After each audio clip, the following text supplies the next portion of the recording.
مصنوعی ذہانت یعنی آرٹیفیشل انٹیلیجنس کروڑوں ملازمتوں کو ختم کر دے گی۔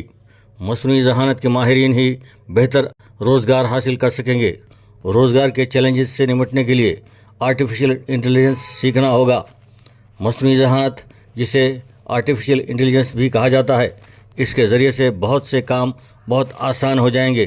اس کے ذریعے ایک ہی شخص لیٹر بھی لکھے گا، اکاؤنٹس بھی دیکھے گا، آن لائن ٹیچر کا کام بھی کرے گا، ویب ڈیزائن بھی کرے گا، موسم کا حال بھی بتلائے گا، بلکہ خبریں بھی پڑھے گا اور خبریں لکھے گا بھی، بلکہ بغیر ڈرائیور کے ٹرکس، کار، آٹو رکشہ، بلکہ ٹرین، ہیلی کاپٹر اور جہاز بھی چلا سکے گا۔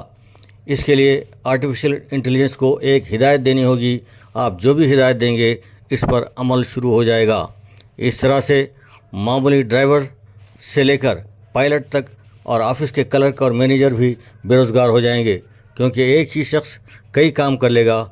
اب آرٹیفیشل انٹیلیجنس میں چین سب سے آگے ہے۔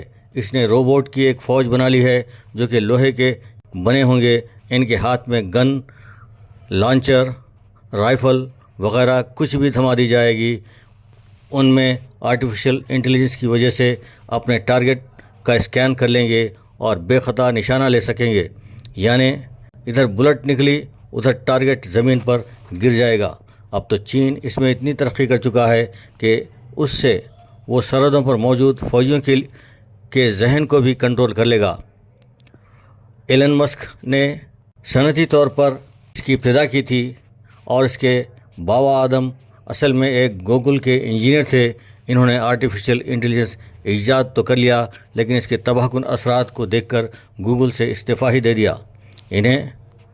ایلن مسک نے بھی ایک انڈسٹری شروع کی تھی اور ایک خاتون کو بھی بنا کر پیش کر دیا تھا، لیکن جب انہیں اس بات کا علم ہوا کہ یہ جو مصنوعی ذہانت والے روبوٹ ہیں خود ہی اپڈیٹ ہو جائیں گے اور موقع محل سے ان میں جو سوچنے سمجھنے کی طاقت، صلاحیت آ جائے گی اور وہ اس پر عمل کرنا شروع کر دیں گے، تو انسان کے بس میں نہیں رہیں گے بلکہ انسان پر حاوی ہو جائیں گے۔ اسی لیے ایلن مسک نے کہا کہ آرٹیفیشل انٹیلیجنس ایٹم بم سے زیادہ خطرناک ہے، جبکہ سماجی مصلحین کا کہنا ہے کہ آرٹیفیشل انٹیلیجنس سے آگے چل کر لڑکیاں لڑکے اپنے مرضی کے بوائے فرینڈ اور گرل فرینڈ بھی گھروں میں بنا لیں گے، تو پھر سماجی زندگی کا کیا حال ہوگا؟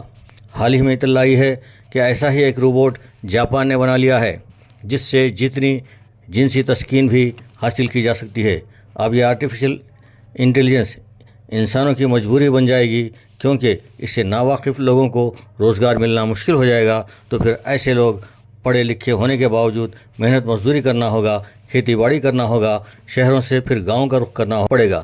آرٹیفیشل انٹیلیجنس سے سرمایہ دار کسان بہت فائدہ حاصل کر سکیں گے اور ان کے کھیتی کے کام بھی روبوٹ آرٹیفیشل انٹیلیجنس والے کریں گے اور انسان سے زیادہ طاقت اور ہوشیاری سے کام کر سکیں گے۔ البتہ چھوٹے کسان ان روبوٹوں خریدنے کی سخت نہ رکھیں گے، نتیجے میں انہیں خود کھیتوں میں کام کرنا ہوگا۔